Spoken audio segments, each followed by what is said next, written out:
सुप्रभात बच्चों, आप सभी बच्चों का मेरे चैनल विद्या निकेतन पर बहुत बहुत स्वागत है और मैं हूं सुनीता श्रीवास्तव। बच्चों, आज हम हिंदी व्याकरण में लोकोक्तियां करेंगे।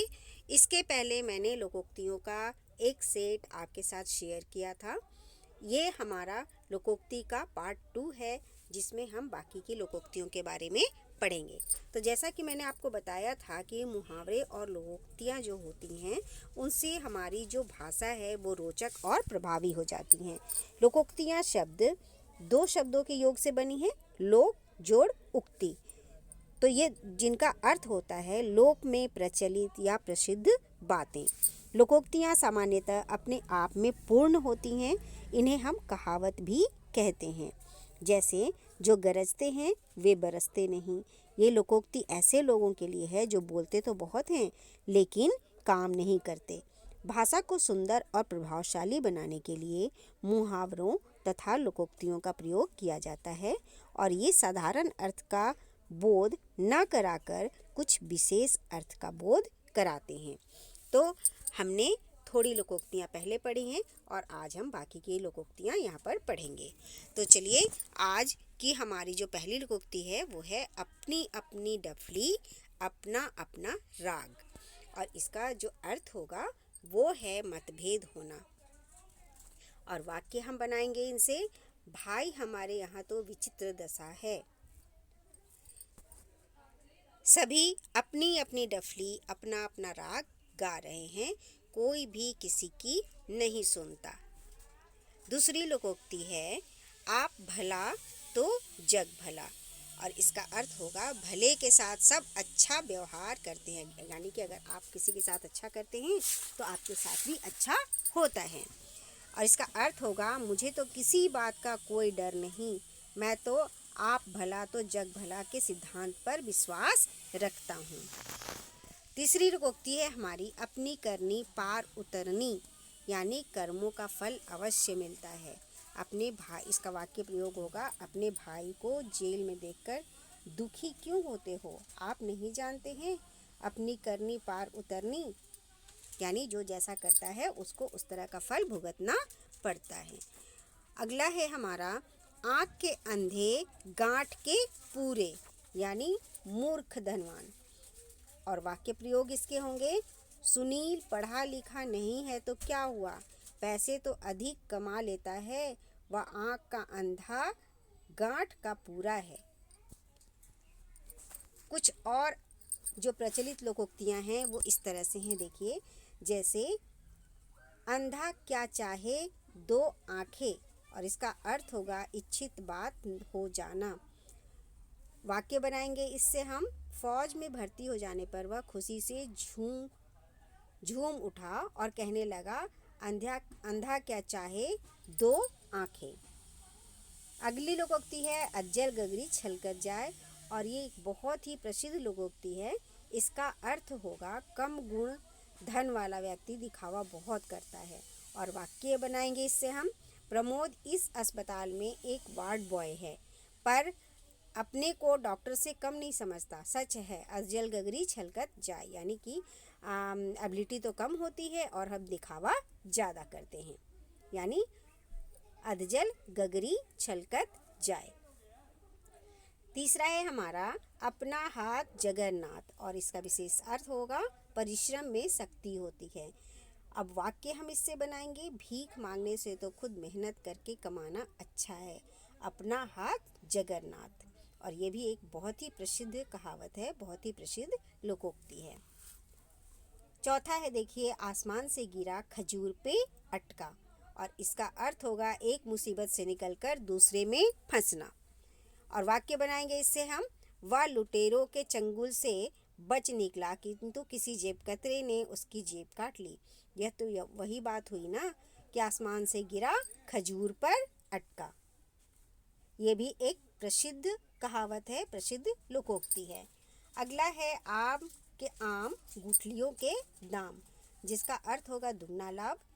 और वाक्य बनाएंगे वाह आपने तो अपनी सुंदर कोठी में सब्जियां भी बो रखी हैं, बस आम के आम गुठलियों के दाम है ये, है ना, जिससे हम दुगना फ़ायदा जिसमें हो जाता है उसके लिए हम लोकोक्ति का प्रयोग करते हैं आम के आम गुठलियों के दाम।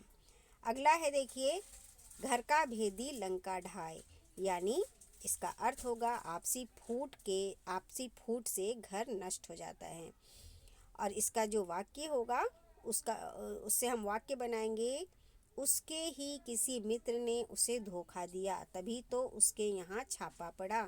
सच है घर का भेदी लंका ढाए, यानी घर का भेदी कोई जानकार व्यक्ति ही लंका ढाए, यानी कि कोई जानकार व्यक्ति ही किसी दूसरे को इन्फॉर्म कर देता है, जिससे अपना व्यक्ति मुसीबत में फंस जाता है।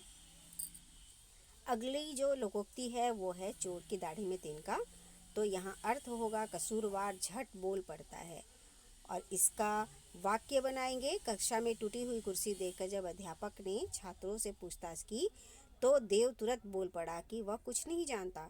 सच है चोर की दाढ़ी में तिनका, क्योंकि उसने अपने आप को बचाने की कोशिश इसलिए की क्योंकि कहीं कोई उसे ना समझ बैठे कि वो चोर है ना। नेक्स्ट है हमारा चमड़ी जाए पर दमड़ी ना जाए, और अर्थ होगा इसका बहुत कंजूस होना। और वाक्य बनाएंगे, सेठ जी गरीबों को क्या दान करेंगे, उनका तो यह हाल है कि चमड़ी जाए पर दमड़ी ना जाए। अगली लोकोक्ति है हमारी, 4 दिन की चांदनी फिर अंधेरी रात, और इसका अर्थ होगा सांसारिक सुख अस्थाई नहीं होता। वाक्य बनाएंगे, अरे भाई जरा संभल कर खर्च करो, इस प्रकार अपव्यय करने के पीछे पछताओगे। 4 दिन की चांदनी फिर अंधेरी रात। कई बार ऐसा नहीं होता कि बहुत पैसे हो जाते हैं, थोड़े पैसे आ जाते हैं तो लोग बचत करने के बजाय उसको बहुत ज़्यादा खर्च करने लग जाते हैं। तो इस पर हम इसी उक्ति को कह सकते हैं कि 4 दिन की चांदनी फिर अंधेरी रात। अगला है देखिए, छोटा मुंह बड़ी बात, और इसका अर्थ होगा अपनी योग्यता से बढ़कर बातें करना। और वाक्य बनाएंगे, 2-4 नाटक दिखाकर तुम अपने आप को जयशंकर प्रसाद समझने लगे हो, यह तो छोटा मुंह बड़ी बात जैसा लगता है। यानी जिस काबिल हम नहीं, लेकिन हम उससे ज़्यादा बढ़ी चढ़ी बातें करने लगते हैं, तो ये उक्ति कही जाती है कि छोटा मुंह बड़ी बात। अगला है देखिए, जिसकी लाठी उसकी भैंस, और इसका अर्थ होगा बलवान की जीत होती है, यानी ताकतवर की जीत होती है। और इससे हम वाक्य बनाएंगे, आखिर सिद्धांत धन के बल से चुनाव जीत ही गया। किसी ने ठीक ही कहा है कि जिसकी लाठी उसकी भैंस, यानी जिसके पास ताकत है जीत उसी की होती है। अगला है हमारा, जैसी करनी वैसी भरनी, और अर्थ होगा काम के अनुसार फल। और इससे वाक्य बनाएंगे, गरीबों को सताने का परिणाम दुखद होता है। सुना नहीं है, जैसी करनी वैसी भरनी, जैसा करेंगे वैसा ही तो भरना पड़ेगा। अगला है हमारा, जैसा देश वैसा वेश, और इसका अर्थ होगा अवसर के अनुकूल कार्य करना चाहिए। और हम वाक्य बनाएंगे इनसे, अपने घर पर चाहे जैसे वस्त्र पहन सकते हो पहनो, लेकिन स्कूल में साफ वस्त्र पहनकर ही जाना चाहिए, क्योंकि जैसा देश वैसा वेश बनना ही पड़ता है। अब मान लीजिए आप कहीं शादी ब्याह में जा रहे हैं और बहुत सिंपल कपड़े पहनकर चले जाते हैं, तो ये मैच नहीं होता। तो हमें शादी ब्याह के अवसर पर उसी के अनुरूप कपड़े पहनने चाहिए, और इसे ही हम कहते हैं जैसा देश वैसा वेश। अगला है, जहाँ न पहुँचे रवि वहाँ पहुँचे कवि, और अर्थ होगा कवि की कल्पना का अंत नहीं होता। और इससे हम वाक्य बनाएंगे, सुर और तुलसी जैसे महाकवियों ने सिद्ध कर दिया कि जहाँ न पहुँचे रवि वहाँ पहुँचे कवि। अगला है देखिए, जाको राखे साइयाँ मार सके ना कोई, और अर्थ होगा इसका, जिसके साथ ईश्वर हो उसका कोई भी कुछ नहीं बिगाड़ सकता। हिरण्यकश्यप के इतने प्रयासों के बाद भी प्रहलाद का बाल बांका न हुआ, क्योंकि जाको राखे साइयाँ मार सके ना कोई। अगली जो लोकोक्ति है हमारी, डूबते को तिनके का सहारा, यानी मुसीबत के समय थोड़ी भी मदद बहुत के बराबर होती है।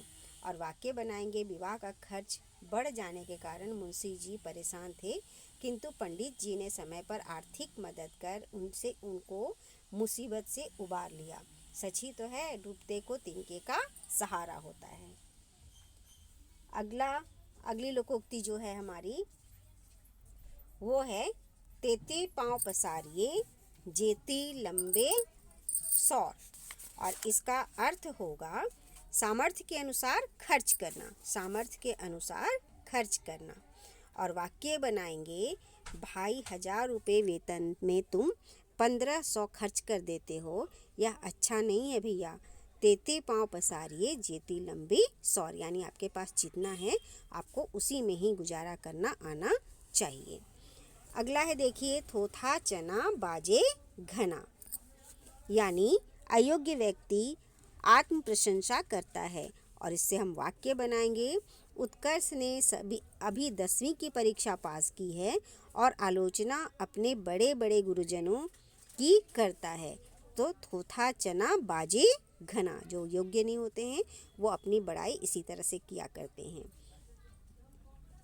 अगली जो लोकोक्ति है वो है, दूर के ढोल सुहावने, और अर्थ होगा दूर की सभी वस्तुएं सुंदर लगती हैं।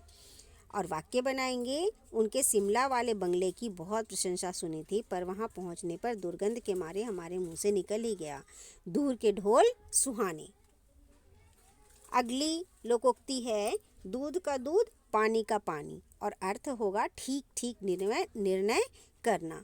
वाक्य बनाएंगे, इस समिति की स्थापना दूध का दूध पानी का पानी करने के लिए ही हुई है। अगली देखिए, अगली जो उक्ति है वो है, धोबी का कुत्ता न घर का न घाट का। ये भी एक बहुत ही प्रचलित लोकोक्ति है और इसका अर्थ होगा बिल्कुल बेकार। वाक्य बनाएंगे इससे हम, नई नौकरी मिलने की आशा में उसने पुरानी नौकरी भी छोड़ दी, अब उसकी हालत वही हो गई है, धोबी का कुत्ता न घर का न घाट का। अगली लोकोक्ति है हमारी, 9 दिन चले 2.5 कोस, और अर्थ होगा अधिक सुस्ती से काम करना। वाक्य बनाएंगे, कुमुद का काम देखकर 9 दिन चले 2.5 कोस की बात याद आ जाती है। यानी क्योंकि जो कुमुद है वो बहुत स्लो काम करती है, बहुत धीरे काम करती है। ऐसे तो क्या होता है, 9 दिन चले 2.5 कोस, यानी 9 दिन में सिर्फ 2.5 कोस चलना, यानी बहुत स्लो होना। अगली उक्ति है, न रहेगा बांस न बजेगी बांसुरी, अर्थ होगा इसका झगड़े की जड़ को ही मिटा देना चाहिए। और वाक्य बनाएंगे, सारा दिन लड़के आमों के लिए पत्थर मारते रहते थे, अपने आंगन में से आम का पेड़ ही कटवा दिया, न रहेगा बांस न बजेगी बांसुरी, है ना। और अगली जो उक्ति है वो है हमारी,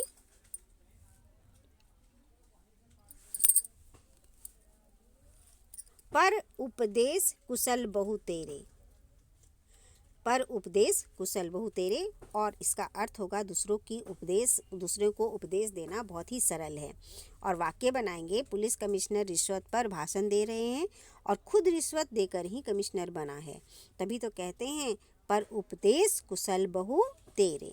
दूसरों को उपदेश देना बहुत ही सरल है, लेकिन खुद उसका पालन लोग नहीं कर पाते हैं। और सबसे आखिरी है देखिए, पराधीन सपनेहु सुख नाही, और इसका अर्थ होगा परतंत्रता में दुख ही दुख है।